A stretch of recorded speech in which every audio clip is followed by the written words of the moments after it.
Livro de Atos, capítulo 5.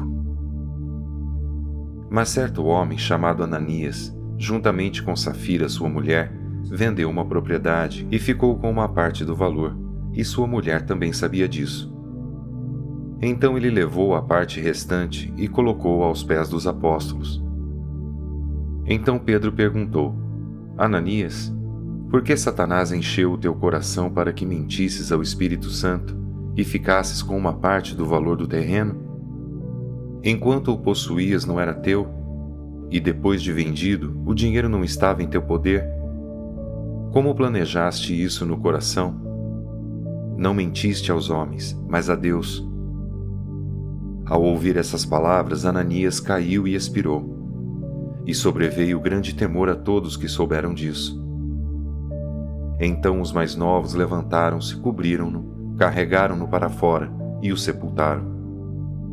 Depois de um intervalo de cerca de 3 horas, chegou também sua mulher, sem saber o que havia acontecido. E Pedro perguntou: Dize-me, vendestes por tal quantia aquele terreno? E ela respondeu: Sim, foi por essa quantia. Então Pedro disse: Por que combinastes colocar à prova o Espírito do Senhor? Os que sepultaram o teu marido estão lá fora, eles também te levarão. Na mesma hora ela caiu aos pés dele e expirou. Então os mais novos entraram, acharam-na morta e, levando-a para fora, sepultaram-na ao lado do marido. E um grande temor tomou conta de toda a igreja e de todos que ouviram essas coisas. Muitos sinais e feitos extraordinários eram realizados entre o povo por meio dos apóstolos, e eles permaneciam juntos no pórtico de Salomão. E embora o povo os admirasse muito, ninguém mais tinha coragem de juntar-se a eles. Cada vez mais agregava-se ao Senhor grande número de crentes, tanto homens como mulheres, a ponto dos doentes serem levados para as ruas e colocados em leitos e macas, para que quando Pedro passasse, ao menos sua sombra se projetasse sobre alguns deles. Também das cidades ao redor ia muita gente para Jerusalém, levando doentes e atormentados por espíritos impuros, e todos eram curados. Então o sumo sacerdote e todos os que estavam com ele, isto é, o grupo dos saduceus, se levantaram e, tomados de inveja, prenderam os apóstolos e os colocaram na prisão pública. Mas de noite, um anjo do Senhor abriu as portas do cárcere e, tirando-os para fora, disse: Ide, apresentai-vos no templo e anunciai ao povo as palavras desta vida. Depois que ouviram isso, eles entraram de manhã cedo no templo e começaram a ensinar.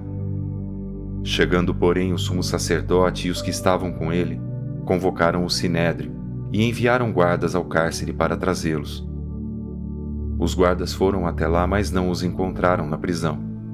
Então, voltando, anunciaram isso, dizendo: Encontramos o cárcere trancado com toda a segurança, e as sentinelas em pé junto às portas.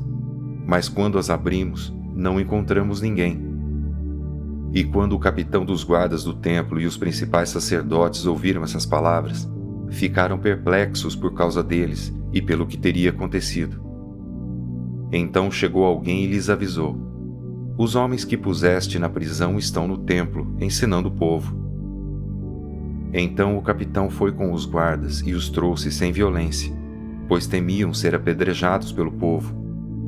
E depois de trazê-los, os apresentaram ao sinédrio, e o sumo sacerdote os interrogou, dizendo: Não vos ordenamos expressamente que não ensinasseis nesse nome, mas encheste Jerusalém desse vosso ensino, e quereis lançar sobre nós o sangue desse homem?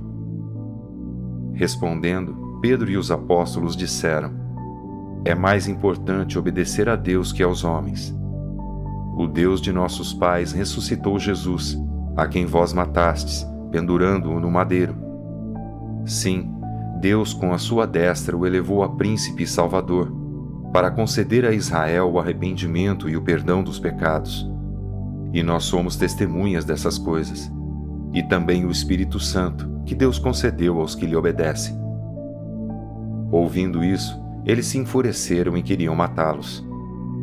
Então certo fariseu chamado Gamaliel, doutor da lei, respeitado por todo o povo, levantou-se no sinédrio e mandou que aqueles homens saíssem por um momento.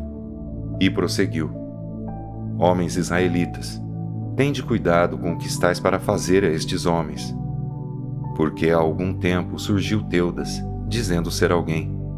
A ele se ajuntaram uns 400 homens, mas ele foi morto, e todos os que lhe obedeciam foram dispersos e reduzidos a nada.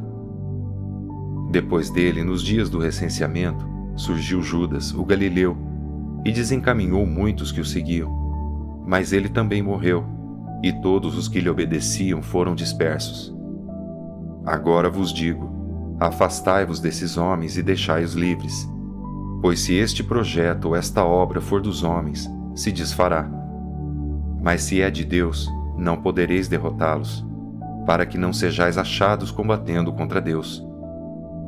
Então concordaram com ele, e chamando os apóstolos, aplicaram-lhe chicotadas e ordenaram que não falassem em nome de Jesus. Então o soltaram. E eles retiraram-se do sinédrio, alegres por terem sido julgados dignos de sofrer afronta por causa do nome de Jesus. E todos os dias, no templo e de casa em casa, não cessavam de ensinar e de anunciar Jesus, o Cristo. Livro de Atos, capítulo 6. Naqueles dias, crescendo o número dos discípulos, houve reclamação dos judeus de cultura grega contra os demais judeus, pois as viúvas daqueles estavam sendo deixadas de lado na distribuição diária de mantimentos. Em razão disso, os 12 convocaram a multidão dos discípulos e disseram: Não faz sentido que deixemos a palavra de Deus e sirvamos as mesas. Portanto, irmãos, escolhei dentre vós 7 homens de boa reputação, cheios do Espírito Santo e de sabedoria, aos quais encarreguemos desse serviço. Mas nós nos devotaremos à oração e ao ministério da palavra. A proposta agradou a todos, e elegeram Estevão, homem cheio de fé e do Espírito Santo, Filipe, Prócoro, Nicanor, Timão, Pármenas e Nicolau, prosélito de Antioquia. E os apresentaram perante os apóstolos, os quais, depois de orar, lhes impuseram as mãos. E a palavra de Deus era divulgada, de modo que o número dos discípulos em Jerusalém se multiplicava muito, e vários sacerdotes obedeciam à fé. Estevão, homem cheio de graça e de poder, realizava feitos extraordinários e grandes sinais entre o povo. Levantaram-se, porém, alguns da chamada Sinagoga dos Libertos, dos Sirineus, dos Alexandrinos, da Cilícia e da Ásia, e começaram a discutir com Estevão. Mas não podiam resistir à sabedoria e ao espírito com que ele falava. Então subornaram alguns homens para que dissessem: Nós o temos ouvido proferir palavras blasfemas contra Moisés e contra Deus. E incitando o povo, os líderes religiosos e os escribas investiram contra ele, o prenderam e o levaram ao sinédrio. Então apresentaram testemunhas falsas que diziam: Este homem não para de proferir palavras contra este santo lugar e contra a lei.